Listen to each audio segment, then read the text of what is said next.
আমি দুনিয়া ভোগ করার জন্য রাজনীতি করতে আসি নাই। যদি টাকা পয়সা কামাইয়ের উদ্দেশ্যে আসতাম আমার আরো কর্মজীবন ছিল। আমি এসেছি এই রাস্তায় নামাজ পড়া যেমন ফরজ মনে করি, এই জমিন আল্লাহর হুকুম চালানো লাগবে আল্লাহর, এটা আমি ফরজ মনে করি।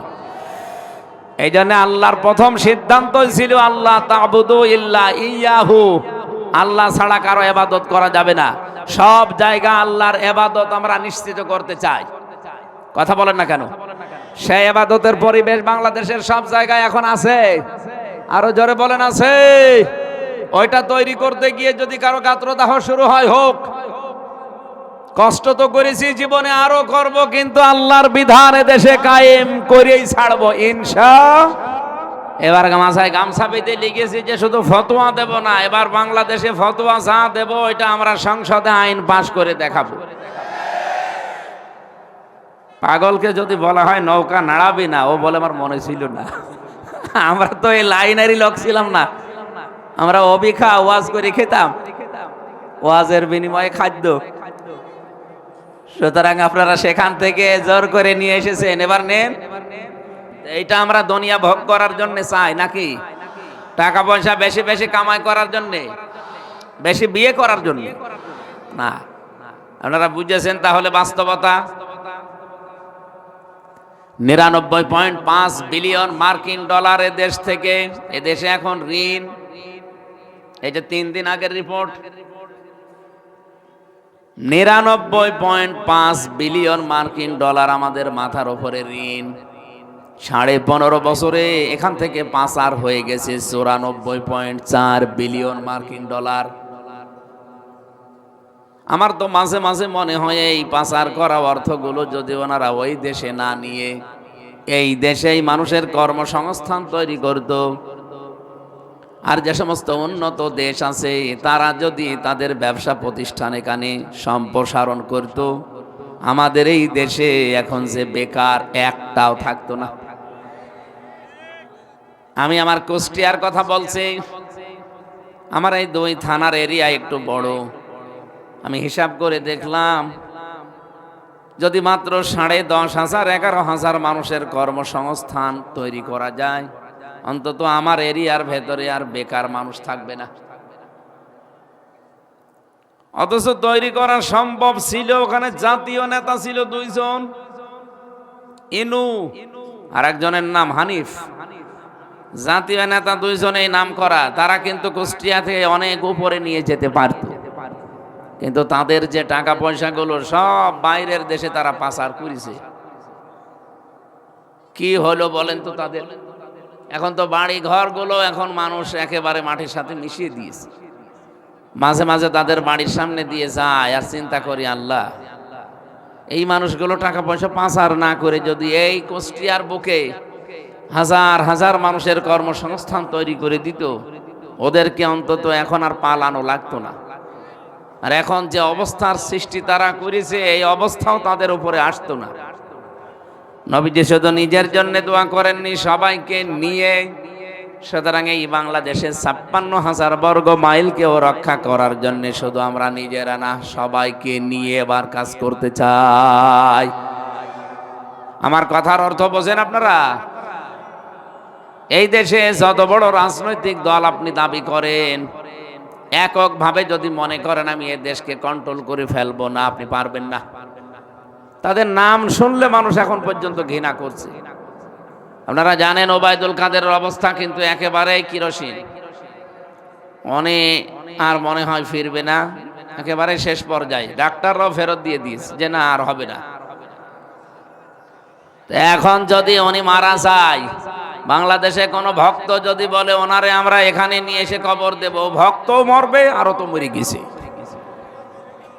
এমনকি প্রধানমন্ত্রী যিনি ছিলেন, কথিত প্রধানমন্ত্রী শেখ হাসিনা, উনিও যদি এখন মারা যায়, আল্লাহ না করুক, এখনই মরার দরকার নেই। যদি এই দেশে কোনো ভক্ত বলে আমরা নিয়ে আসতে চাই, ভক্তও মরবে আর উনি তো মরে গেছে। সুতরাং আমরা এরকম কোনো আচরণ সামনে যেন আর কেউ না করি। অনেকে করছেন, এই জন্য আপনাকে আমরা সতর্ক করছি। কারণ নবীজিকে আল্লাহ সতর্ককারী হিসাবে পাঠিয়েছিলেন, নবীজি নেই, নবীর নায়েব হিসাবে আপনাকে আমরা সতর্ক করছি, আপনিও যদি ওই রকম ফ্যাসিস্ট হয়ে ওঠেন, জালেম হয়ে ওঠেন, আপনাকেও জনগণের মনে ঘৃণিত করে দেবে কে? আরো জোরে বলেন।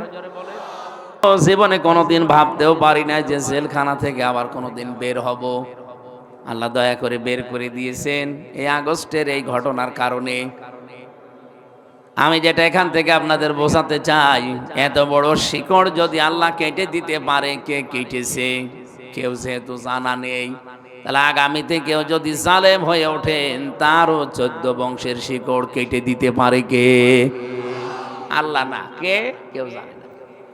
বাংলাদেশে অনেকে এখন জেনে শুনে বুঝে আলেমদের বিরোধিতা করছে।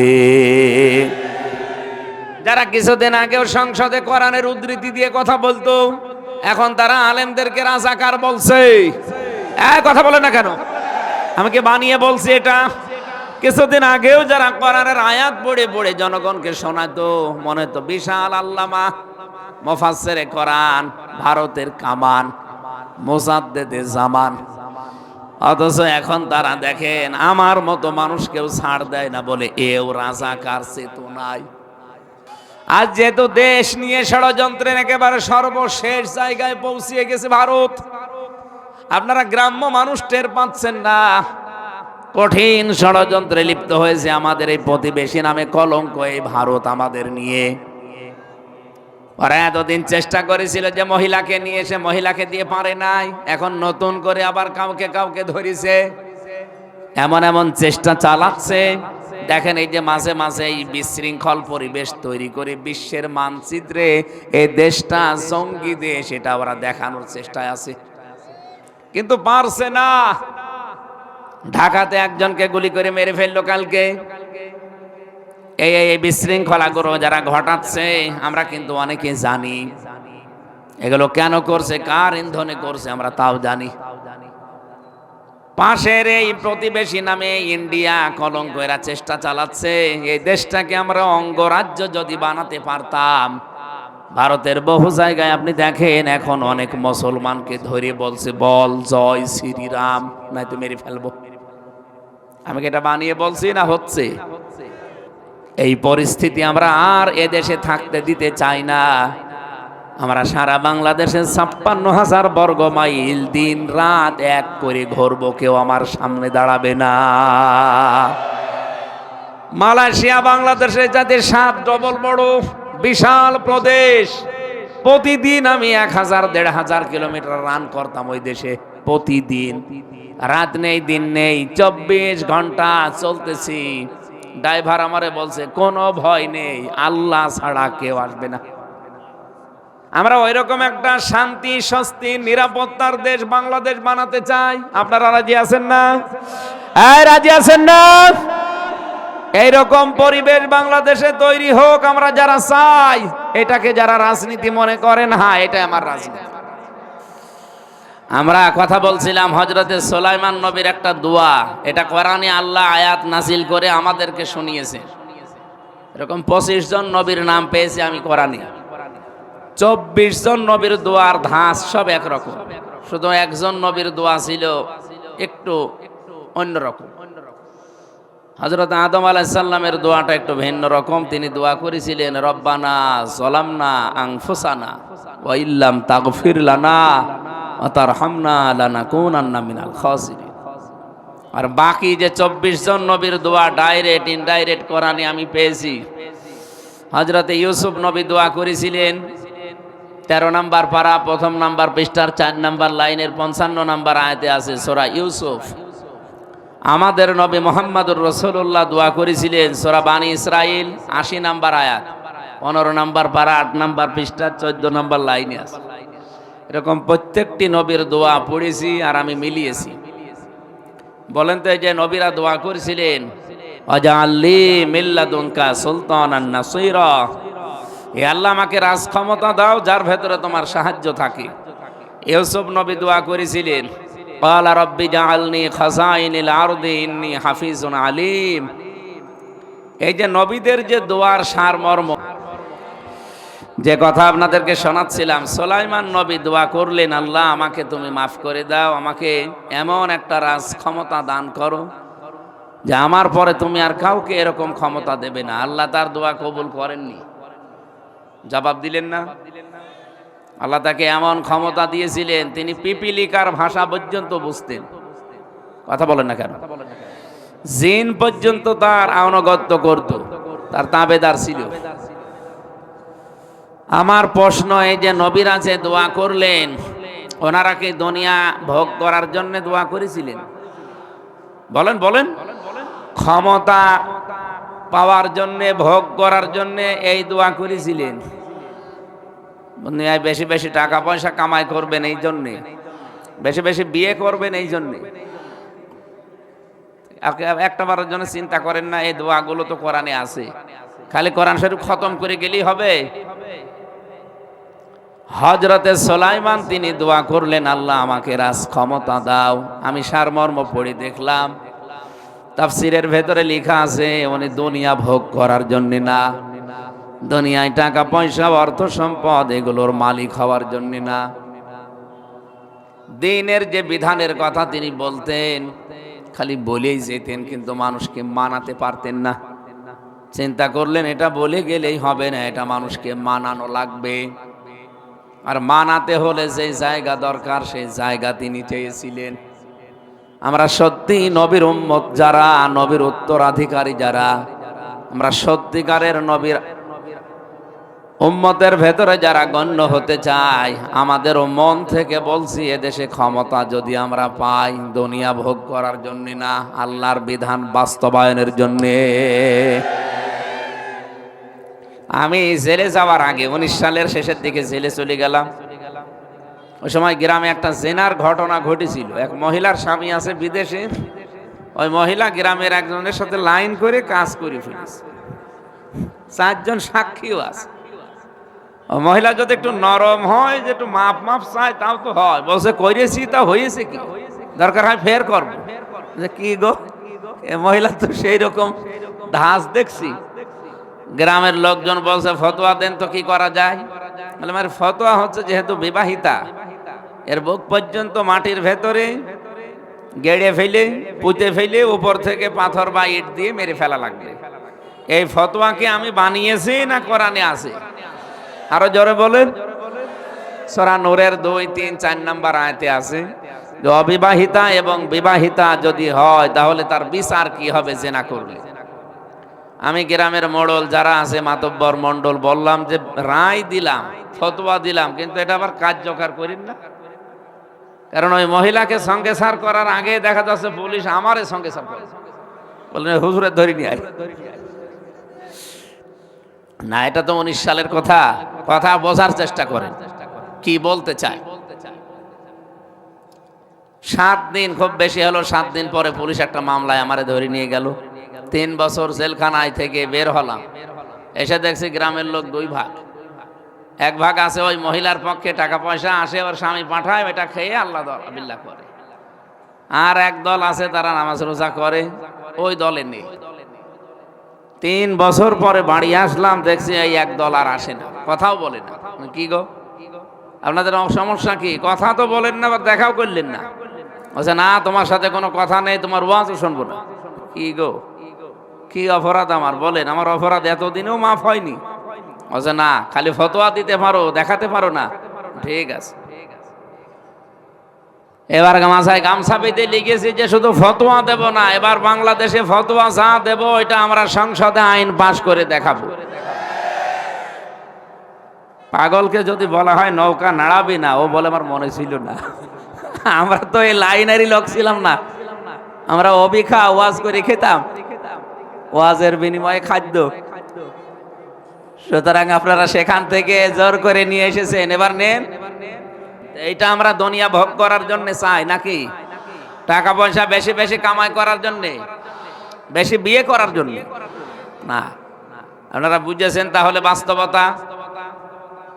সুতরাং যে সমস্ত ওলামা এসো বললাম, দুনিয়ার কোন স্বার্থের কারণে একটা চেয়ারের জন্য যারা আজ আলেমদের ঐক্য নষ্ট করে একামতে দিন প্রতিষ্ঠা হোক, এই জায়গায় যারা ফতোয়াবাজি করছেন তাদের থেকে উম্মত, এই জাতি নিরাপদ দূরত্ব বজায় রাখবে।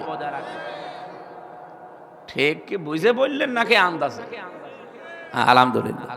সুতরাং যারা আজকের মাহফিলে আলেম ওলামা এসেছেন, আপনাদের সম্মান আমি শুধু দুনিয়া না উভয় জগতে কামনা করছি, আল্লাহ যেন বৃদ্ধি করেন, বলেন আমিন।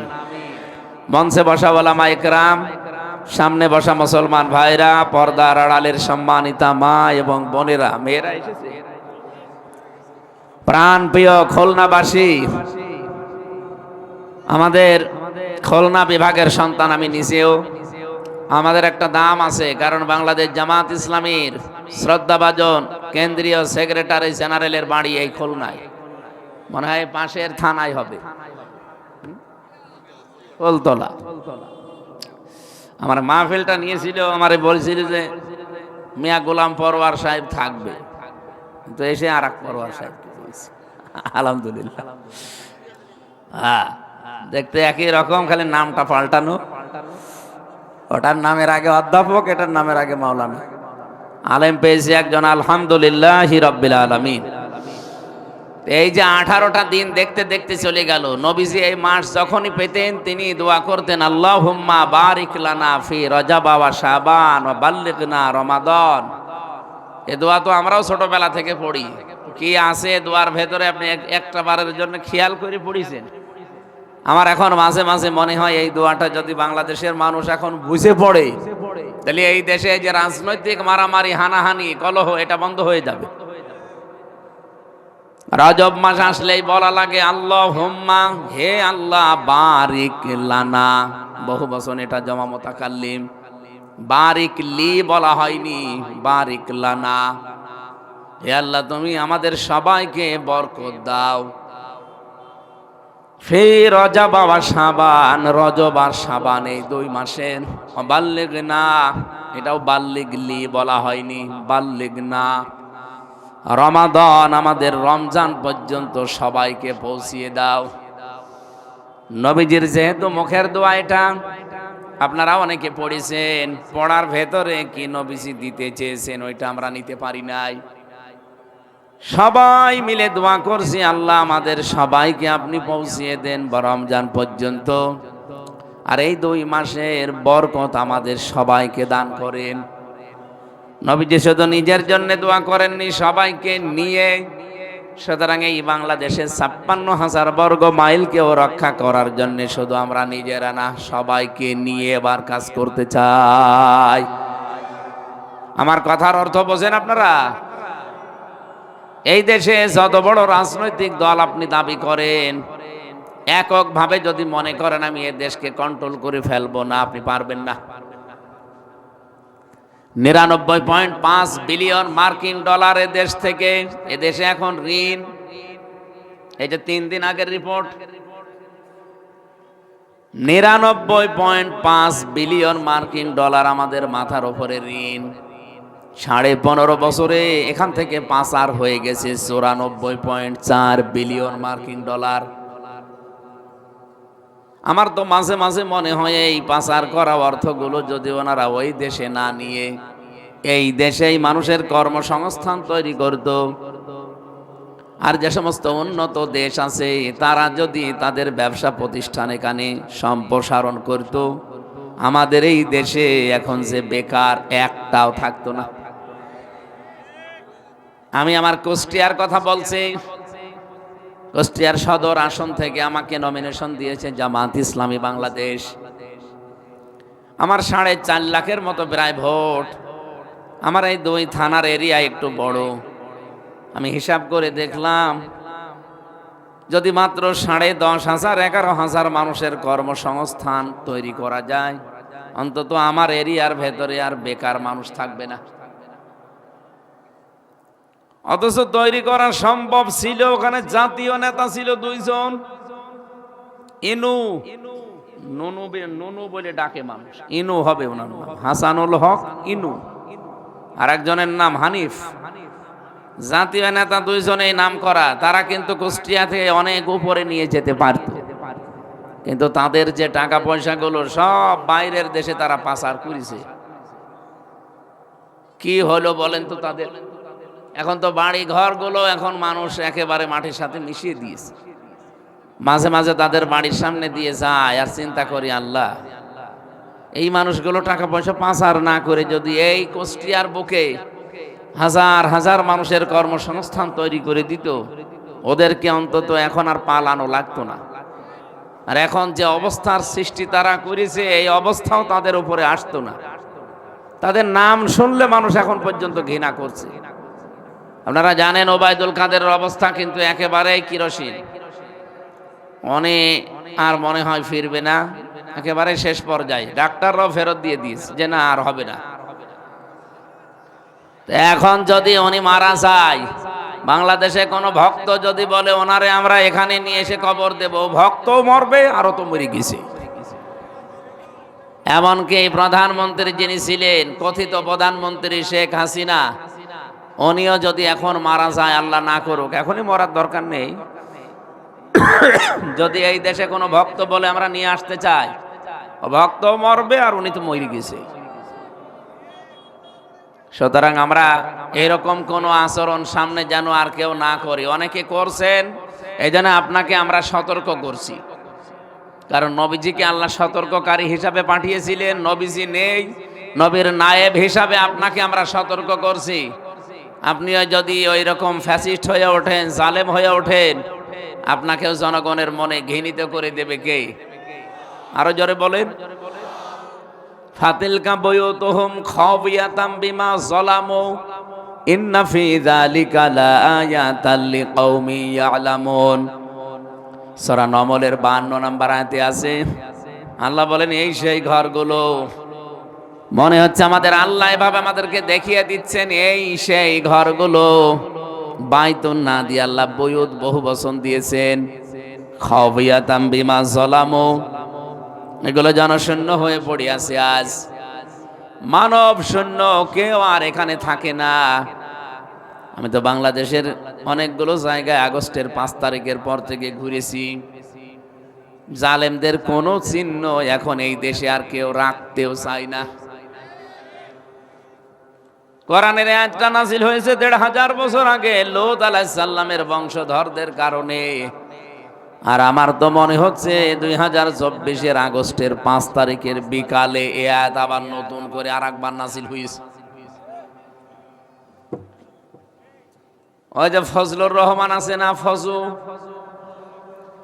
ওনার এলাকায় গিয়েছিলাম, যে দেখি ওই জায়গায় জালেমদের যে অফিস, ওটা তো ভেঙ্গে চোরমার করে দিয়েছে।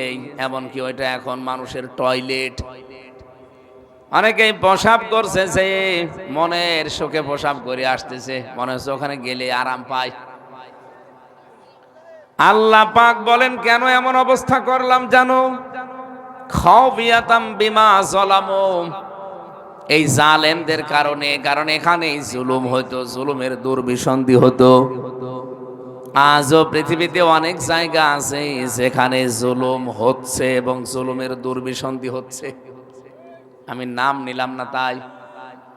আল্লাহ পাক বলেন, ইন্না ফি যালিকা লাআয়াতাল লিকাউমিন ইয়ালামুন, অবশ্যই এর ভেতরে তোমাদের জন্য শিক্ষা আছে, যদি তোমরা জেনে থাকো, জ্ঞানী হয়ে থাকো।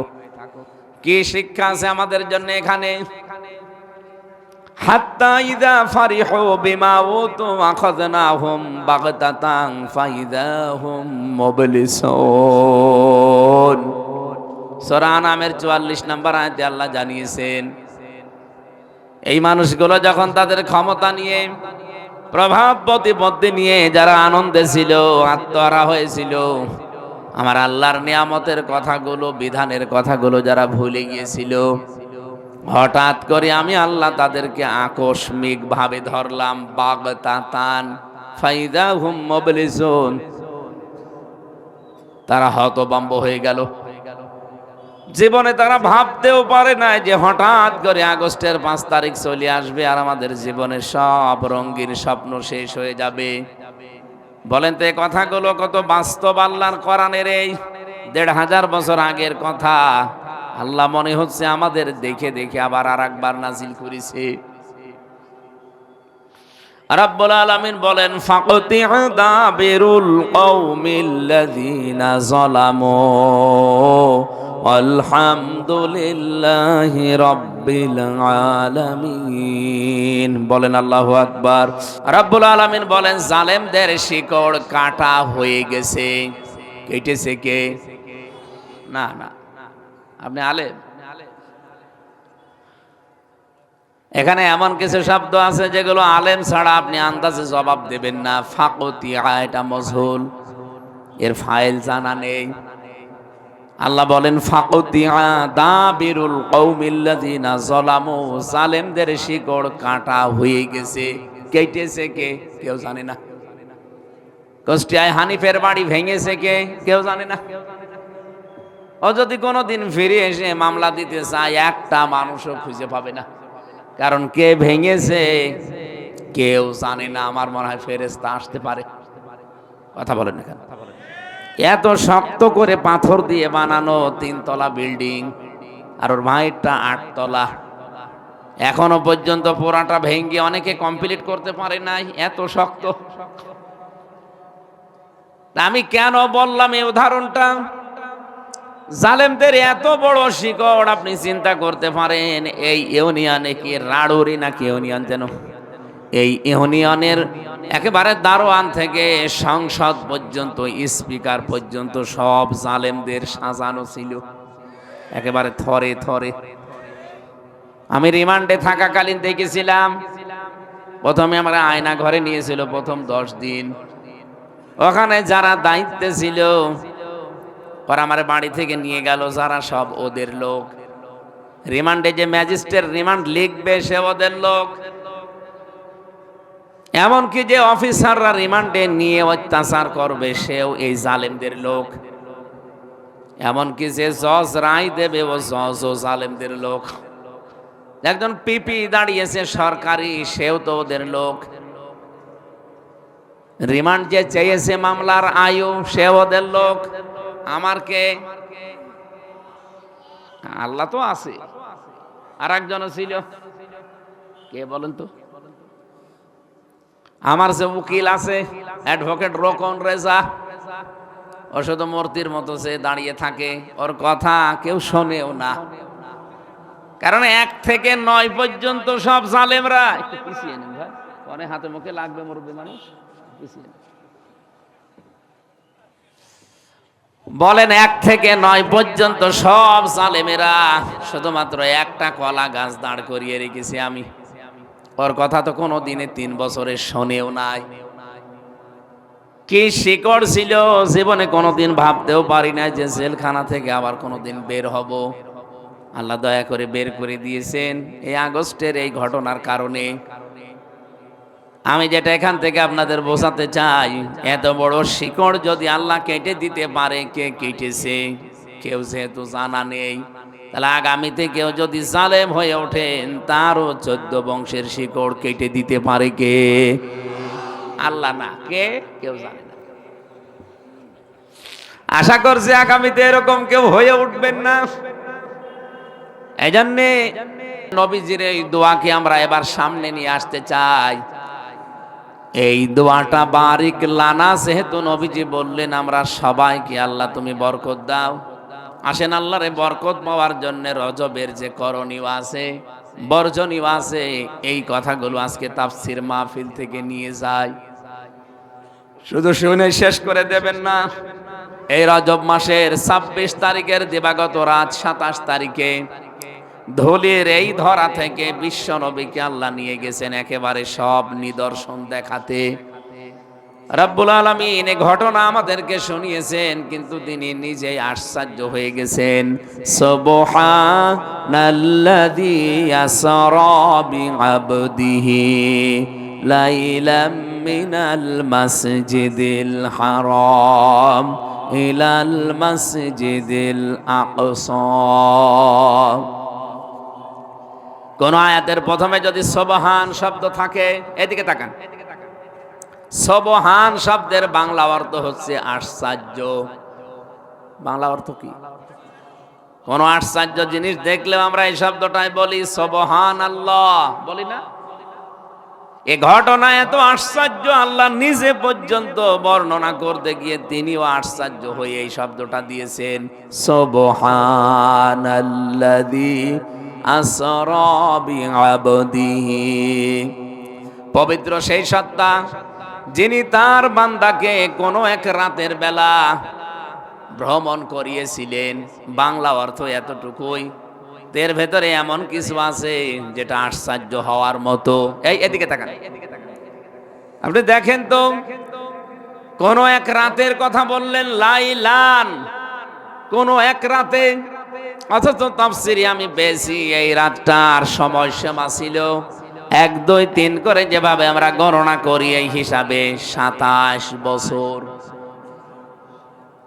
আশ্চর্য হওয়ার মতো বিষয়, এক রাত টেনে আল্লাহ এত লম্বা করেছেন যে রাতের নির্ধারিত সময় হয়ে গেছে দুনিয়ার গণনায় 27 বছর। প্রথম আসমানে নিয়ে গেলেন। এখান থেকে একটা তথ্য পাওয়া যায়, অনেক মানুষ আমরা ঐতিহাসিক প্রিকে হিট্টির বর্ণনা পড়েছি, সে তার লিখিত বইগুলোতে ইতিহাস গ্রন্থে লিখেছে যে মুসলমানদের নবী মুহাম্মদুর রাসূলুল্লাহ উনি উম্মে হানির ঘরে রাতের বেলা ছিলেন। না, এ বর্ণনা ঠিক না। কেন বলছি ঠিক না? ঐতিহাসিক আমির আলীর বর্ণনা পড়েন, ইবনে ইসহাকের বর্ণনা পড়েন, সেখানে লেখা আছে বিশ্ব নবী ছিলেন কাবার হাতিমে। এই দুইটা কথা শুনতে যদিও সহজ মনে হচ্ছে, এর ভেতরে অর্থের দিক থেকে আকাশ আর পাতাল আছে। যদি আমি আপনাকে বলি যে নবী হাতিমে ছিলেন, কাবার হাতিমে, কোন কাফেরও খারাপ মন্তব্য করবে না। কাবার হাতিমে মুহাম্মদুর রাসূলুল্লাহ থাকতেই পারে, কিন্তু যখনই বলবেন উনি উম্মে হানির ঘরে রাতের বেলা ছিলেন, আমার এ মাওলানার এখানে যারা আছে নবীর উম্মত আমরা যারা দাবি করি, হয়তো আমাদের কোনো খারাপ ধারণা আসবে না, আর করবও না। কিন্তু নরেন্দ্র মোদীর মতো শয়তান, নেতানিয়াহুর মতো শয়তান, এরকম মানুষ যারা, ওরা কিন্তু ইতিহাসটা পড়লেই চিন্তা করবে কি, মুসলমানদের নবীর চরিত্র এত ভালো শুনি, অথচ রাতের বেলা উম্মে হানি একজন মেয়ে লোক তার ঘরে মোহাম্মদ করে কি? এরকম একটা কলঙ্কের দাগ এই রজব মাসে তারা ইতিহাস পড়লে নবীর চরিত্রে দেওয়ার সম্ভাবনা নেই। না, কোন জায়গায় আসলাম? কথা বলেন না কেন? আরে ভাই, আমার হয়তো আপনার হয়তো কোনো খারাপ ধারণা আসবে না, কেউ ধারণা করে দিলেও আমি বিশ্বাস করব না, কিন্তু এই শয়তান মার্কা মানুষগুলো কি বসে থাকবে? পিকে হিট্টি, আপনি দেখেন এই খ্রিস্টান লোকটা কৌশলে নবীর চরিত্রে এমন একটা কলঙ্কের দাগ দিতে চেয়েছে। এই জন্য তো মাঝে মাঝে ওদের কাছ থেকে নবীর সম্পর্কে উল্টাপাল্টা কথা আসে। এই জন্য যেখানে ঝামেলা নেই ওই জায়গার বর্ণনা বলছি। ঐতিহাসিক আমির আলী একজন মুসলিম, উনি কাবার হাতিমের কথা লিখেছেন। ইবনে ইসহাকের বর্ণনা পড়ছিলাম, হযরতে জিবরাইল ফেরেশতা নবীজির বয়স যখন 53 বছর, তার মাথার উপর থেকে যতগুলো ছায়া ছিল সব একটা একটা করে আল্লাহ সরিয়ে নিলেন। জন্মের আগেই তিনি বাবাকে হারিয়েছেন, জন্মের কিছুদিন পরেই মাকে হারিয়ে ফেললেন। এরপরে আশ্রয় ছিলেন দাদা, আর সে ছায়া আল্লাহ তুলে নিলেন। চাচার আশ্রয় ছিলেন, সেইটাও আল্লাহ নিয়ে নিলেন। স্ত্রী তাকে ছায়া দিয়ে রেখেছিল হযরতে খাদিজাতুল কুবরা রাদিয়াল্লাহু তাআলা আনহা, আল্লাহ তাকেও নিয়ে নিলেন। এই 53 বছর যখন চলে, আমল হুজুন বলা হয়, দুঃখের বছর। এত বড় যন্ত্রণা নেমে এসেছে, নবীজির কোনো ছায়া তার মাথার উপরে আর নেই, চারিদিকে অন্ধকার নেমে এসেছিল। আল্লাহর নবীকে জিবরাইল ফেরেশতা এসে তার পায়ের নিচে তার জিহ্বা দিয়ে চাটতে আরম্ভ করেছে। নবীজি ঘুমিয়েছিলেন, ওঠার পরেই বললেন, আপনাকে আল্লাহ দাওয়াত দিয়েছেন, চলেন। ওযু করে নিলেন, চলতে থাকলেন। বারকন নামে একটা, যেটাকে আমরা বোরাক বলে ডাকি, এটা আরবি শব্দ বারকন। বারকন মানে বৈদ্যুতিক গতি সম্পন্ন যান। এই যে বিদ্যুতের গতি হচ্ছে 1 সেকেন্ডে 1,86,000 মাইল, এরকম একটা বৈদ্যুতিক গতি সম্পন্ন যানে চড়িয়ে তিনি নিয়ে গেলেন। ঐতিহাসিকরা হাজার হাজার পৃষ্ঠা লিখেছে। কিছু কিছু জিনিস এখান থেকে আমরা শিক্ষার জন্য নিতে চাই। বোরাকে যখন উঠবেন, বোরাকটা লাফাচ্ছিল। হযরতে জিবরাইল ডাক দিয়ে বলে কি, তোমার পিঠের উপরে কে উঠবে তুমি কি টের পাও? আল্লাহর পরে এই পৃথিবীতে সবচাইতে মর্যাদা সম্পন্ন ব্যক্তিত্ব মুহাম্মাদুর রাসূলুল্লাহ। বোরাক যেন মানুষের ভাষায় কথা বলছে, ইয়া রাসূলুল্লাহ, আপনাকে নিতে পেরে আমিও সৌভাগ্যবান, কিন্তু আমি কেন লাফাই জানেন? কিয়ামতের দিন আপনি তো ময়দানে মাহশার থেকে জান্নাত পর্যন্ত যাবেন কোনো না কোনো যানবাহনে চড়ে। আপনি আজকে কথা দিয়ে যান, কিয়ামতে যখন জান্নাতে যাবেন আমার পিঠে চড়ে যাবেন। নবীজি কথা দেওয়ার পরেই বোরাকটা থেমে গেল। নিয়ে গেলেন বিশ্বনবী মুহাম্মদুর রাসূলুল্লাহকে প্রথম আসমানে। আমার ভাইরা, প্রথম আসমানে নেওয়ার পরেই ফেরেশতা জিবরাইল ডাক দিলেন। আসমানের যে ফেরেশতারা দায়িত্বে আছে বললেন, দরজা খুলে দাও। উপর থেকে আওয়াজ এলো, ওনাকে একে আসতে বলা হয়েছে। এদিকে তাকান, শিক্ষা আছে এখানে। এখান থেকে আমরা কি জানতে পারলাম? আকাশে প্রথম আসমানে যাবার পরে বললেন দরজা খুলে দাও, তার মানে আকাশের দরজা নেই। আরো জোরে বলা লাগবে। আকাশের দরজা সব সময় খোলা থাকে না বন্ধ থাকে? সব সময় বন্ধ থাকে। আমি জেলখানায় গিয়ে আয়াতের তাফসীর বুঝেছিলাম। এটা আছে সূরা আরাফ 40 নম্বর আয়াতে 8 নম্বর পারার 14 নম্বর পৃষ্ঠার 7 নম্বর লাইনে পাবেন। রব্বুল আলামিন বলেন, লা তুফাত্তাহু লাহুম আবওয়াবুস সামা ওয়া লা ইয়াদখুলুনাল জান্নাহ। মাঝে মাঝে আয়াতটা নিয়ে ভাবতাম যে আল্লাহ তুফাত্তাহু দিলেন কেন, এরপরে আবার বাব না দিয়ে আবওয়াব দিলেন কেন? আল্লাহ পাক বলেন তাদের জন্য আকাশের দরজা একটাও খোলা হচ্ছে না, হবে না। জান্নাতে তারা যাচ্ছে না, যাবে না। আমি ভাবলাম আকাশের দরজা তাহলে একটা না, যেহেতু আবওয়াব বহু বচন, বহু দরজা আছে আকাশের, একটা দরজাও আল্লাহ খুলছে না। তুফাত্তাহু মোজারে, বর্তমান ভবিষ্যৎ প্রেজেন্ট ফিউচার, খোলা হবেও না। কাদের জন্য এত বড় কঠিন সিদ্ধান্ত আল্লাহ নিয়েছেন? দেখি আয়াতের প্রথমে আল্লাহ তাদের নাম দিয়েছেন। দেখেন তো কুষ্টিয়া কি খুলনাতে এরকম মানুষ আছে কিনা? ইন্নাল্লাযীনা কাযযাবু বিআয়াতিনা ওয়াস্তাকবারু আনহা।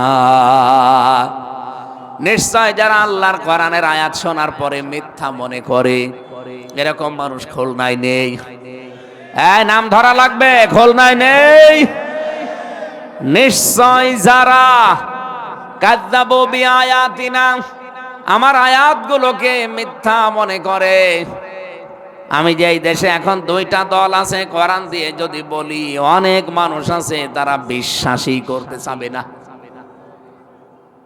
বাংলাদেশে দল ৭৩টা না ১৭৩টা হোক, অসুবিধা নেই, কিন্তু দল এখন মূলত বাংলাদেশে দুইটা, একটা আল্লাহর দল, একটা শয়তানের দল।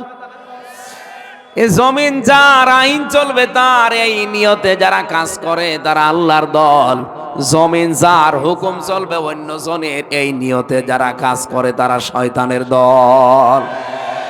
নিয়ে আসেন, কোন মাওলানা নিয়ে আসবেন, ভুল ধরেন, নিয়ে আসেন। দলিল পাবেন সূরা নেসার ৭৫ নম্বর আয়াতে,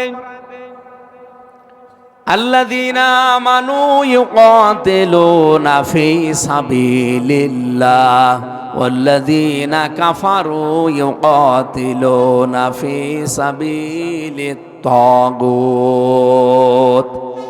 রব্বুল আলামিন বলেন, ঈমান যারা এনেছে তারাও লড়াই করে, সংগ্রাম করে, তারাও মিছিল মিটিং করে, দল করে, কিন্তু করে আমার রাস্তায়।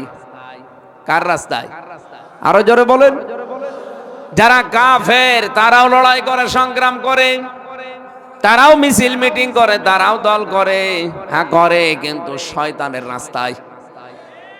তাহলে আল্লাহর রাস্তা শয়তানের রাস্তার পার্থক্য কি? জমিন যার আইন চলবে তার, এইটা আল্লাহর রাস্তা। জমিন যার আইন চলবে অন্য জনের, এটা শয়তানের রাস্তা। সূরা বাকারার 257 নম্বর আয়াতের ব্যাখ্যায় এই তথ্যটা আরো বিস্তারিত পাবেন। আমি যদি এইভাবে ব্যাখ্যা করি, নাম ধরে ধরে ইঙ্গিত দিয়ে, আল্লাহর আইন যারা এ জমিনে প্রতিষ্ঠা হোক চাই না, তারা কি আয়াত শুনলে আমার কথা বিশ্বাস করবে একবারে? আমি কোরআন শরীফের আয়াত একটা একটা করে ভেঙ্গে ভেঙ্গে যদি বলি, তাও তারা বিশ্বাস করবে না। মনে করবে না, এমন হয় নিজের দিকে টেনে বলছে। এরকম মন মানুষ নেই? আবু জেহেল যে বিরোধিতা করেছিল নবীজির, ও কি না জেনে, না শুনে, না বুঝে? জেনে শুনে বুঝে। সূরা আনামের 34 নম্বর আয়াতের তাফসিরে পাবেন শানে নজুলে। আবু জেহেল একদিন তার এক শাগরেদ, তার এক মুরিদ, তার এক কর্মী আখনাস ইবনে শুরাইক, এই লোকটাকে ডাক দিয়ে বলছে, নেতা আব্দুল্লাহর বেটা মোহাম্মদ যে কথাগুলো বলে, এই কথাগুলো কেমন? আবু জেহেল বলছে, সব সত্য কথা। কর্মী ডাক দিয়ে বলছে, কি বললেন আপনি? সব যদি সত্য কথা হয় তা আপনি মানেন না কেন? আবু জেহেল বলছে, ঘরের ভেতরে আর কেউ আছে আশপাশে? দেখ। বলছে, কেউ নেই। গোপন ঘরে ধরে বলি, ও কথা যদি আমি মেনেই নেই তাহলে আমার কি সিয়ার থাকে? আর ওই কথাগুলো জনগণকে যদি বুঝতে দেয়, জনগণ কি আমার সিয়ারে রাখে? আমি তো নিজেও বোঝার পরে না বোঝার ভান করে আছি, আর জনগণকে আমি বুঝতে দেই না, এই জন্য আমার সিয়ার এখনো টিকে আছে। ও বাংলার মানুষেরা, আবু জেহেলের এই জীবনী পড়ার পর এই শানে নজুল আমি বানিয়ে বলছি না, আছে সূরা আনাম, এটা 7 নাম্বার পারা 10 নাম্বার পৃষ্ঠার 12 নাম্বার লাইনে 34 নাম্বার আয়াতের শানে নজুল, যে কোনো তাফসিরে পাবেন। আখনাস বিন শুরাইক এই কাফেরকে, এই কর্মীকে ডাক দিয়ে বলেছিল, বেটা এই কারণেই তুই কর্মী আর আমি নেতা। ওর কথা সব মেনে নিলে আমার সিয়ার থাকবে না। বাংলাদেশে অনেকে এখন জেনে শুনে বুঝে আলেমদের বিরোধিতা করছে। যারা কিছুদিন আগেও সংসদে কোরআনের উদ্ধৃতি দিয়ে কথা বলতো, এখন তারা আলেমদেরকে রাজাকার বলছে। কথা বলে না কেন? আমাকে বানিয়ে বলছি এটা। কিছুদিন আগেও যারা কোরআনের আয়াত পড়ে পড়ে জনগণকে শোনাতো, মনে তো বিশাল আল্লামা, মুফাসসিরে কোরআন, ভারতের কামান, মুজাদ্দেদে জামান, অথচ এখন তারা দেখেন আমার মতো মানুষকেও ছাড় দেয় না বলে এও রাজাকার চেতনায়। তাহলে জেনে শুনে বুঝে যারা বিরোধিতা করছেন, আপনার ক্ষতি হবে দুনিয়ায় দুইটা। এদিকে তাকান ভাই, যেহেতু এই শ্রেণীর মানুষ বাংলাদেশে আছেন, এই জন্য আয়াতটা বললাম। এটা সূরা ইউনূসে পাবেন 11 নাম্বার পারা 19 নাম্বার পৃষ্ঠার 5 নাম্বার লাইনের না 4 নাম্বার লাইনের 99 নাম্বার আয়াতের শেষের দিকে আছে। আরো দলিল দেওয়া লাগবে? ইবনে কাসিরে পাবেন, ফি জিলালিল কোরআনে পাবেন। ওয়ায়াজআলুর রিজসা আলাল্লাযীনা লা ইয়াকিলুন।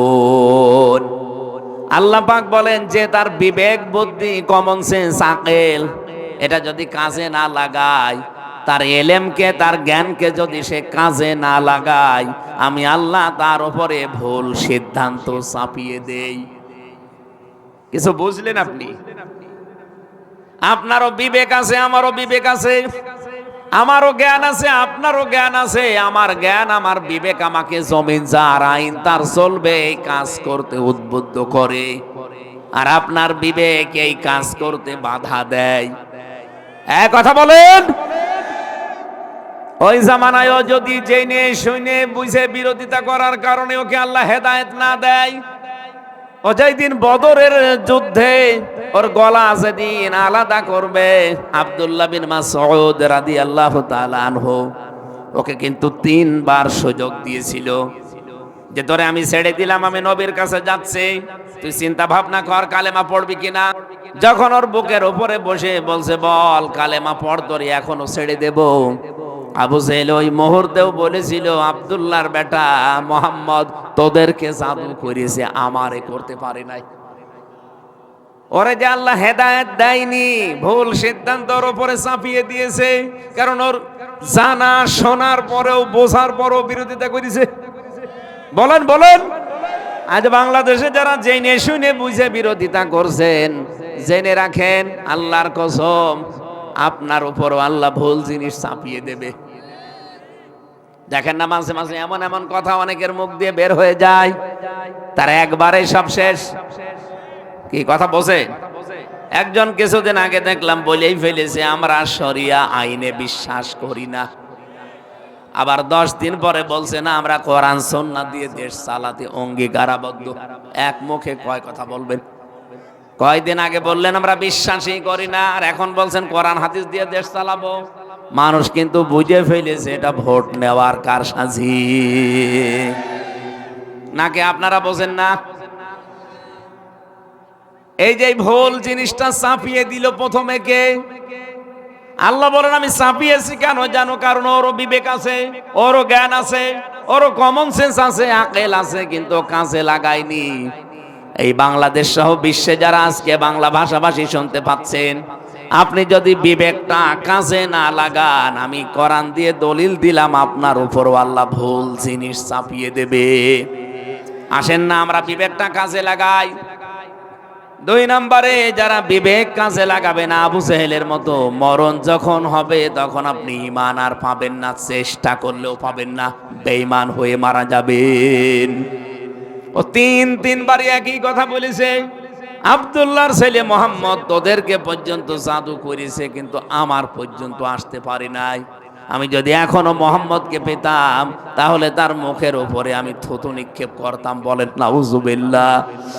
হযরত ইবনে মাসউদ বলে না তোরে আর ছাড়া যায় না, এতক্ষণ ধরে 3বার সুযোগ দিয়েছিলাম, 3বার এই 2 নবীকে অপমান করলি, এবার আবার নবীর মুখে থুতু দেওয়ার কথা বললি, তোরে আমি আর ছাড় দেব না। তরবারি চালিয়ে দিলেন গলার উপরে।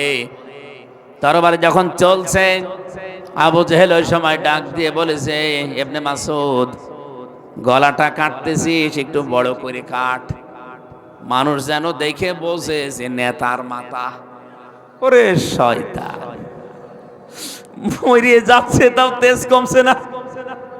আমার তো মনে হচ্ছে এই 15.5 বছরে যারা জুলুম অত্যাচার করে একেবারে শেষ পর্যায়ে চলে গেছে, ও মরে যাবে তাও শয়তানের হেদায়েত হবে না।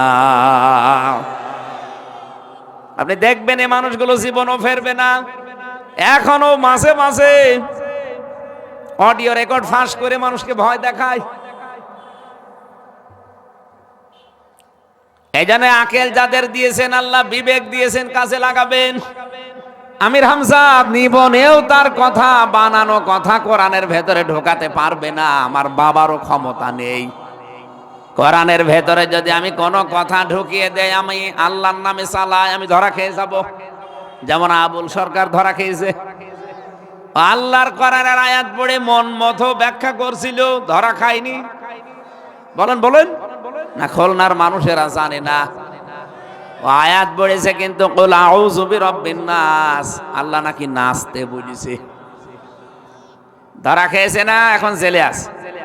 আপনি আমার ছোট মেয়েটাকেও যদি জিজ্ঞাসা করেন, হাফসা বলো তো দেখি নাচ মানে কি, আমারও ছোট মেয়েটাও বলবে নাচ মানে মানুষ। কারণ ওর মার কাছে আমার কাছে ও শুনতে শুনতে আয়ত্ত করে ফেলিছে। আর আবুল সরকার আমার বাবার বড়, ও শয়তান এখনো জানে না নাচ মানে কি। কোরআন শরীফের ভেতরে কেউ কিছু আজ পর্যন্ত মন মতো ঢোকাতে পারে নাই, ঢোকাতে গেলেই সে ধরা খায়। বলেন বলেন, এ বাংলাদেশে না তামাম পৃথিবীতে অনেকেই চেষ্টা চালিয়েছে, কেউ আজ পর্যন্ত পারে নাই, কোনোদিন পারবেও না। মনে করতে পারেন কই কত আলেম তো কত কিছু এর ভেতরে বানিয়ে চালিয়ে দেয়, আমরা তো ধরতে পারি না। কে বলেছে ধরতে পারেন না? এখানে আলেম বসে আছে আমার ভাই তাহেরি সাহেব, উনি আয়াত পড়ে কিন্তু ঠিক কুল হুয়াল্লাহু আহাদ আয়াত পড়ছে। হে নবী আপনি বলেন আল্লাহ এক, এ কথা বলার পরে দেখবেন চলে যায়। ইয়ালি বাবা, শালি বাবা, কেল্লা বাবা, ফতে বাবা। আয়াত পড়লো কি আর গেল কোথায়? এই জনগণ যারা চার দোকানে বসে বসে তাহিরি সাহেবের কথা শুনে তারা না ধরতে পারলো, এই আলেম কিন্তু ধরে ফেলবে। এক কথা বলেন না কেন? এজন্য কোরআনের ভেতরে আমি কোন কথা যদি এখন বানিয়ে চালিয়ে দেয় জীবনও পারবো না, ধরে ফেলবে। বহু মানুষ এখানে বসে আছে।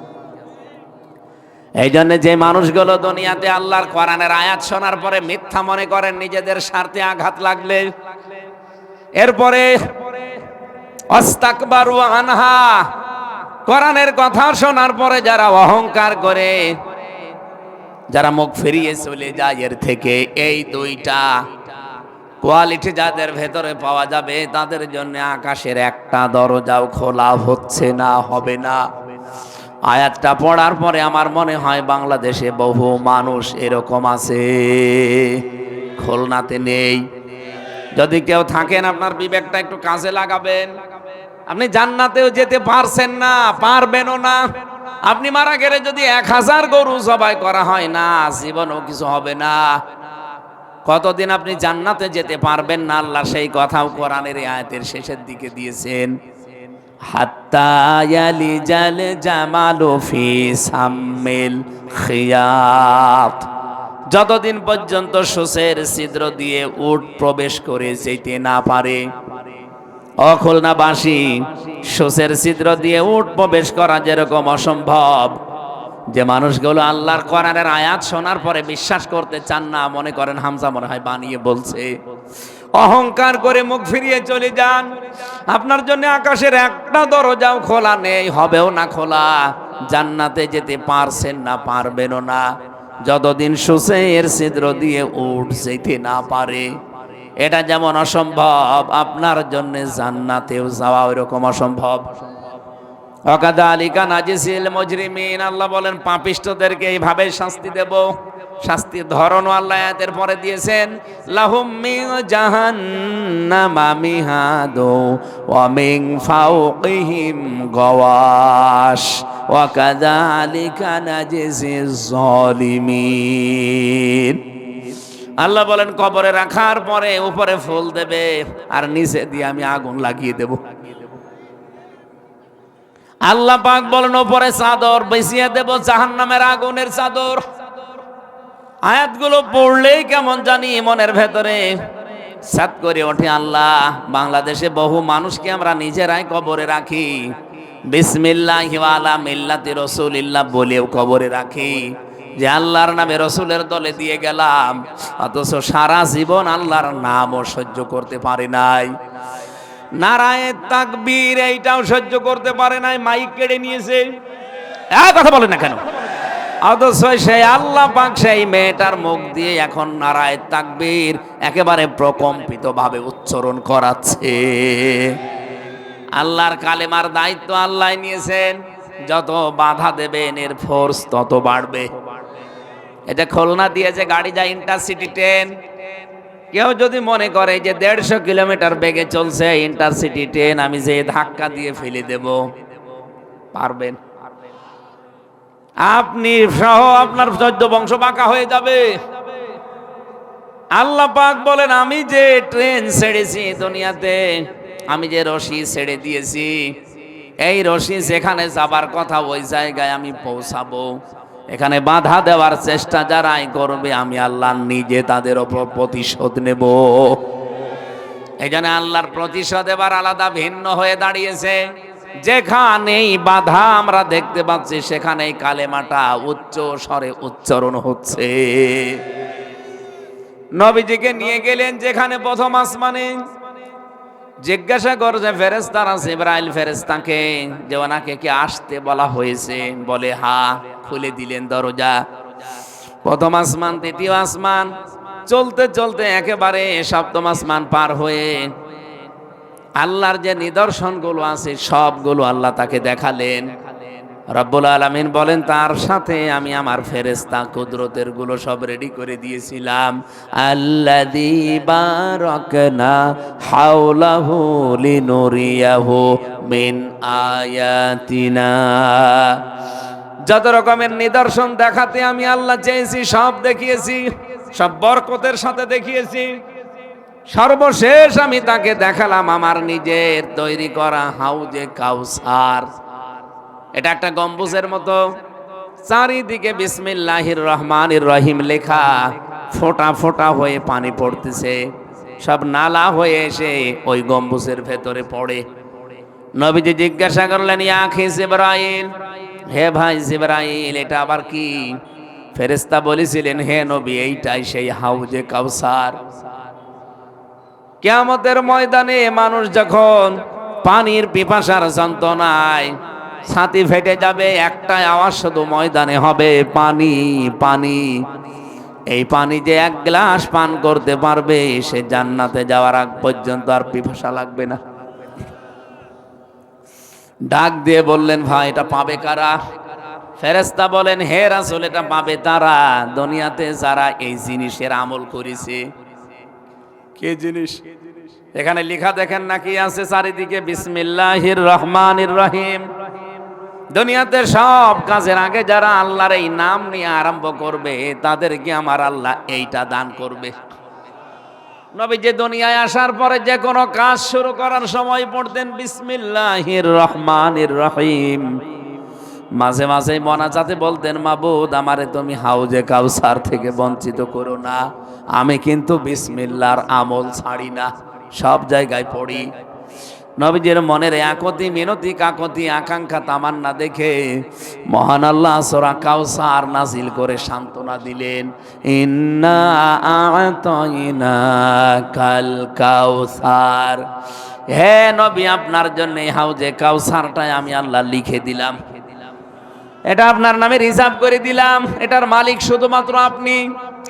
কিয়ামতের দিন আপনার হাত থেকে যে এটা পাবে, সে মাত্র জান্নাত পাবে, কোনো পিপাসা তার লাগবে না। কিন্তু আপনাকে আমি আজ আল্লাহ লিখে দিয়েছি আপনার আমলের কারণে বিসমিল্লাহর। এই পৃথিবীতে যেই মানুষগুলো দুইটা কাজ করবে, তারা আপনার হাত থেকে এই পানি পাবে।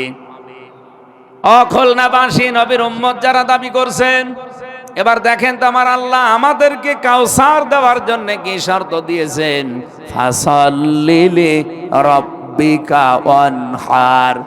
এক নম্বরে দুনিয়ায় যারা রবের জন্য নামাজ পড়ে, কার জন্যে? আরো জোরে।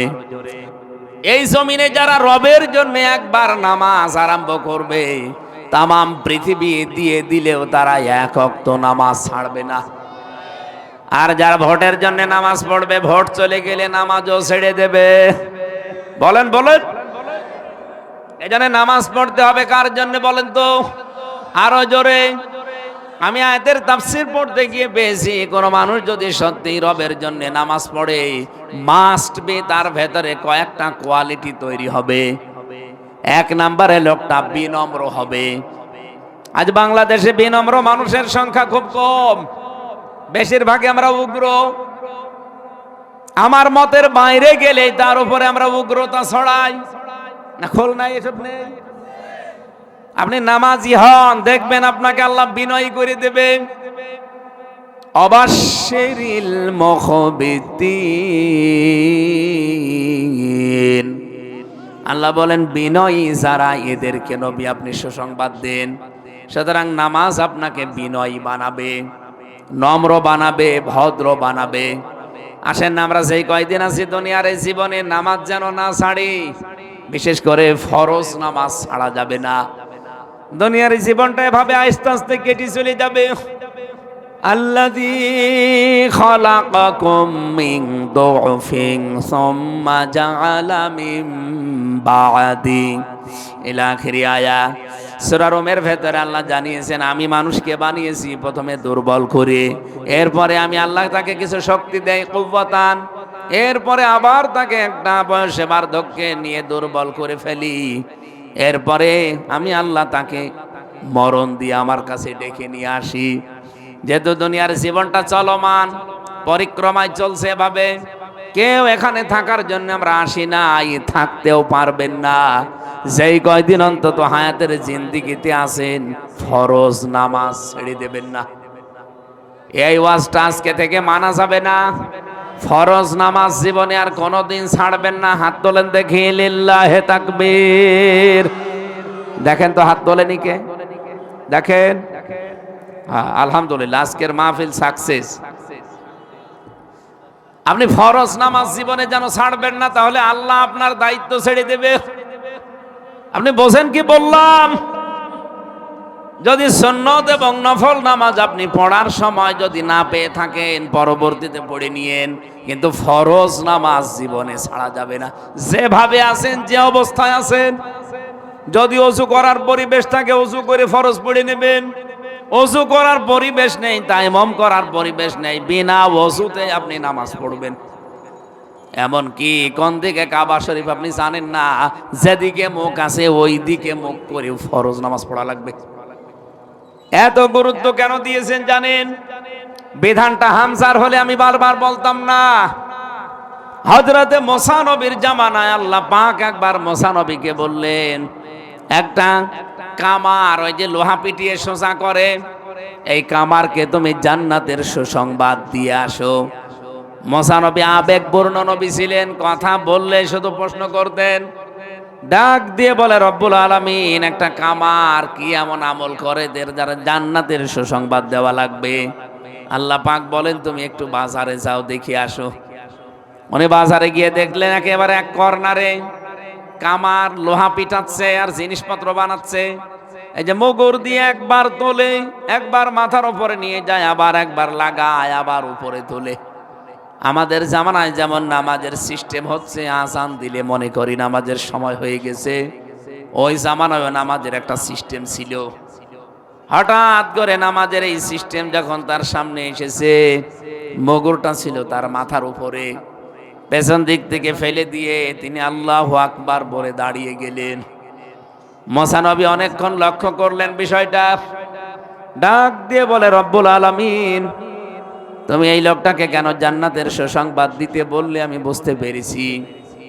এই লোকটা তার মুগুরটা লোহার উপরে পিটিয়ে তারপরে নামাজে দাঁড়াতে পারতো, মাথার উপরে ছিল, পেছন দিক থেকে ফেলে দিয়ে তোমার হুকুম পালন করার জন্য যে লোকটা এত ব্যস্ত, এত গুরুত্ব দিতে পারে তোমার বিধানকে, তুমি তাকে জান্নাতে না দিয়ে পারো না। খুলনাবাসী আসেন তো আল্লাহর বিধানটাকে আজকে থেকে জীবনে সবচাইতে বেশি গুরুত্ব দিয়ে আদায় করি। আমার জীবনের কাজকর্মগুলো আমার আল্লাহ নিজের থেকে সহজ করে দেবেন। আমাইয়াত্তাকিল্লাহা ইয়াজআল লাহু মাখরাজা।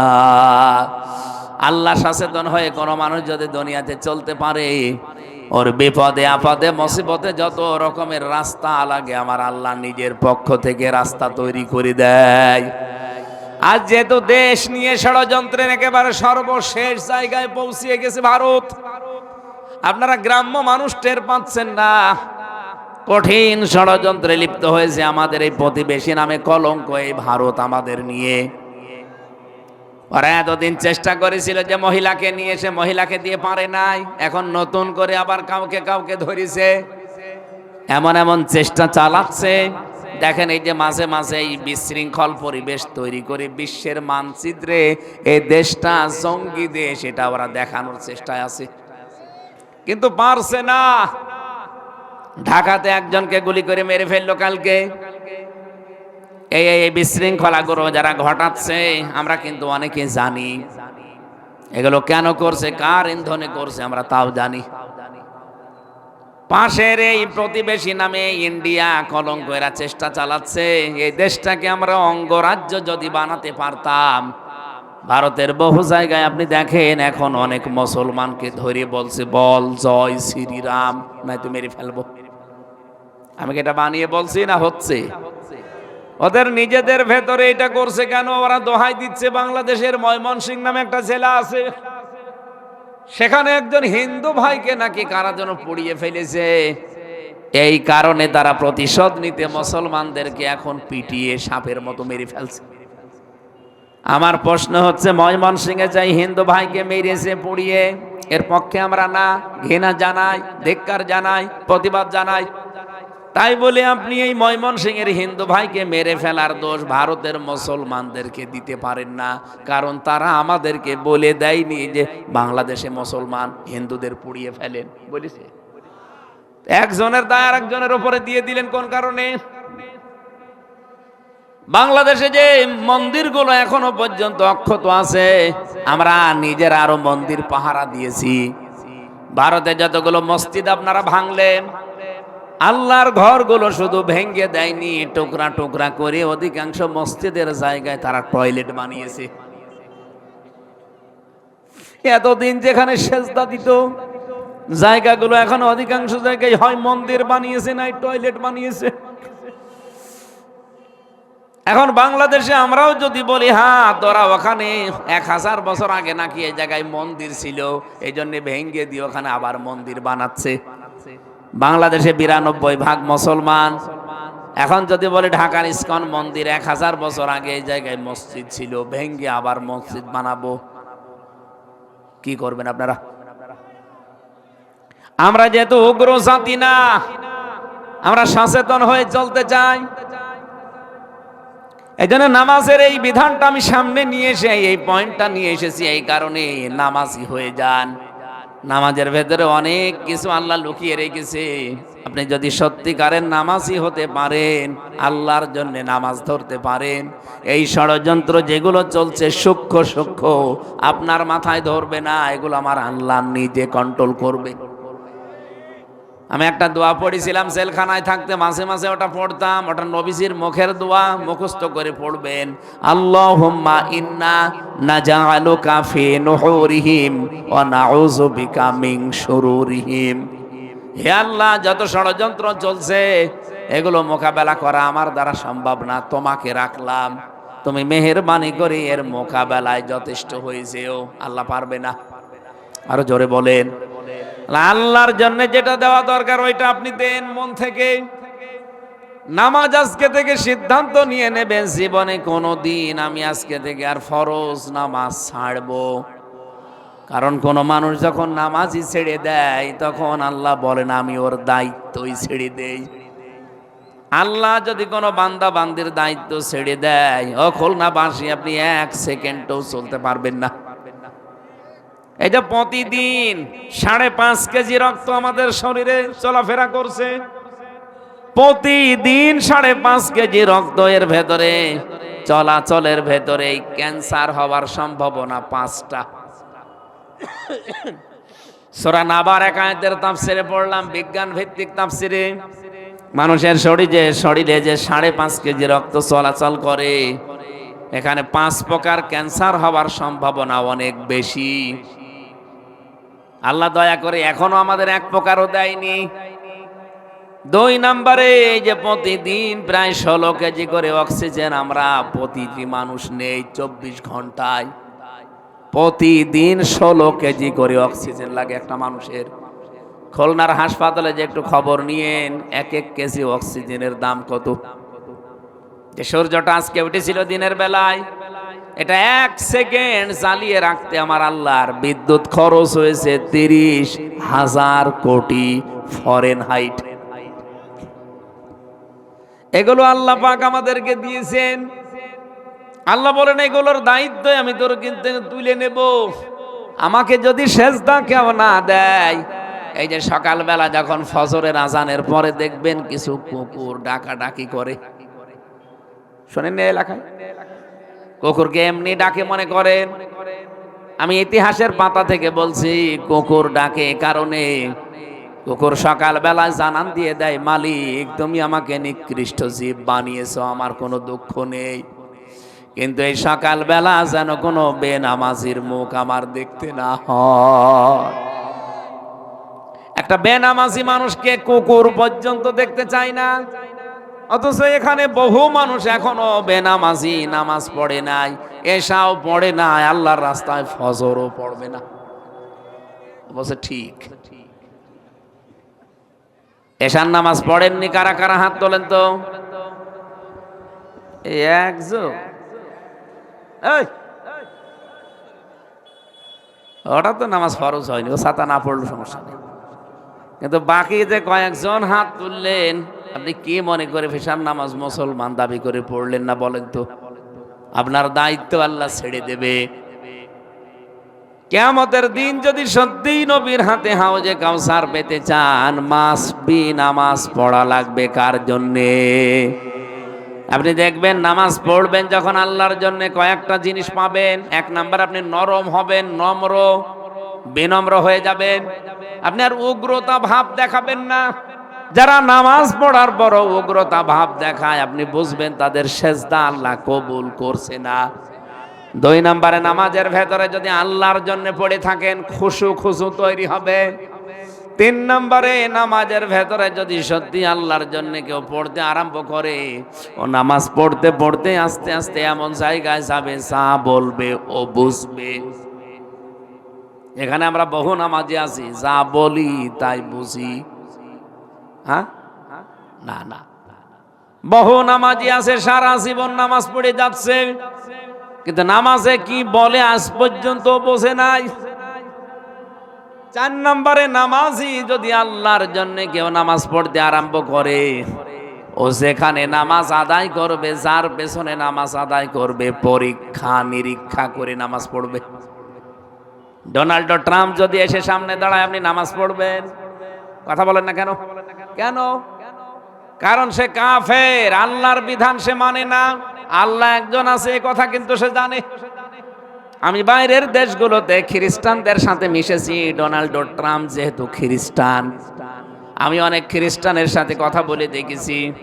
জিজ্ঞাসা করলে আপনার নাম কি, তখন নাম বলার পরে আমি বুঝি যে এ খ্রিস্টান। কনফার্ম হওয়ার জন্য যদি বলি আপনার নবীর নাম কি, তখন বলে যিশু। যিশু মানে ঈসা আলাইহিস সালাম। আমরা যাকে ঈসা নবী বলে ডাকি, ওরা তাকে যিশু বলে। এই খ্রিস্টানরা কাফের আমি এই জন্য বললাম, কারণ আল্লাহ একজন আছে ওরা বিশ্বাস করে। পাশাপাশি বলে মরিয়ম আল্লাহর স্ত্রী আর যিশু আল্লাহর ছেলে। তাহলে খ্রিস্টানরা কি বলেন তো? কাফের। বলেন বলেন, আরো জোরে বলেন। কোন খ্রিস্টান আপনার সামনে এসে নামাজে ইমামতি করলে মেনে নেবেন?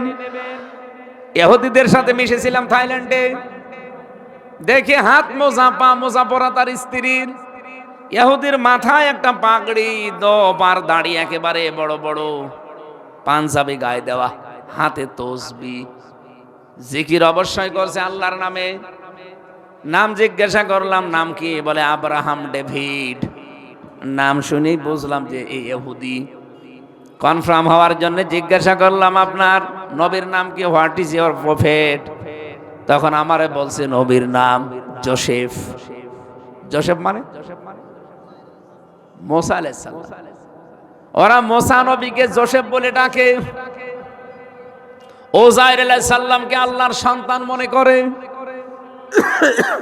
আল্লাহ একজন আছে বিশ্বাস করে, কিন্তু আল্লাহর ছেলে আছে, স্ত্রী আছে, এই কথা ওরা মানে। এই জন্য ওরা কি, আরো জোরে বলেন।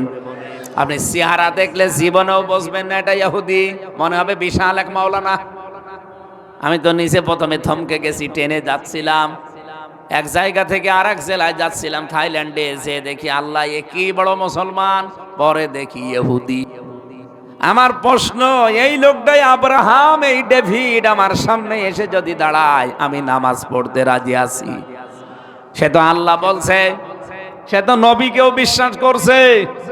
আমি রাজি না এই কারণে, আমি রাজি না নামাজ পড়তে এই কারণে, কারণ সে আল্লাহর সাথে কি করে। আরো জোরে, আরো জোরে বলেন। এই বাংলাদেশে আল্লাহ যেটা পারে ওইটা অন্য কেউ পারে, এরকম বিশ্বাস যদি কেউ করে থাকে, সেও তো শিরিক করছে। কথা বলেন না কেন? এ জমিন বানিয়েছে কে? এখানে আইন চালাতে পারে কে? সুতরাং আল্লাহর বানানো জমিনে আল্লাহর আইন বাদ দিয়ে যারা অন্যের আইনে জমিনে কায়েম করতে চান, আপনিও শিরিক করছেন আল্লাহর সাথে, আপনিও মুশরিক। আপনার মতো মানুষ সামনে ইমাম হয়ে আসলে আমি নামাজ পড়বো না বলেই শুধু সামিয়ানার নিচ থেকে চলে যাবেন না, এটা আমি মানি না। এটা ঠিক রাখা লাগবে। নবীর হাতে যদি হাউজে কাউসার কিয়ামতে পেতে চান, আল্লাহর জন্য যদি নামাজ আদায় করতে চান, যার পেছনে নামাজ পড়বেন, যাকে ইমাম মানবেন, নেতা মানবেন, সেটাকে ঠিক হওয়া লাগবে। এমন কোন নেতার পেছনে থাকা যাবে না যে নেতা নিজেই শিরিক করে। কথা বলেন না কেন?